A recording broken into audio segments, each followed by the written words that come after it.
Especially 1.5 month నుంచి 4 మంత్స్లో babies ఏంటంటే అప్పటి వరకు బాగానే ఉంటారు, సడన్గా ఏడుస్తారనమాట. ఇంకా ఏడుపు ఏంటంటే మనం ఏం చేసినా ఆపరు, చాలా కంగారు పడిపోతారు పేరెంట్స్.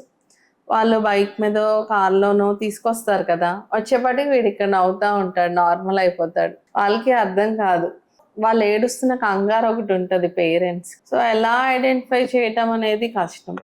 సో ఈ ఏజ్ గ్రూప్ బేబీస్లో ఏంటంటే యూజువల్గా కోలికి పెయిన్ ఉంటుంది. మెయిన్ ఏంటంటే ఇది ఇన్ఫాంటైల్ కోలిక్ అంటాం అనమాట. అంటే యూజువల్గా పేగులకి సంబంధించిన ఇబ్బంది అనమాట. నార్మలే, స్లోగా సెటిల్ అయిపోద్ది. మరీ ఎక్కువ ఉంటే దానికి వేరే మందులు ఇస్తాం.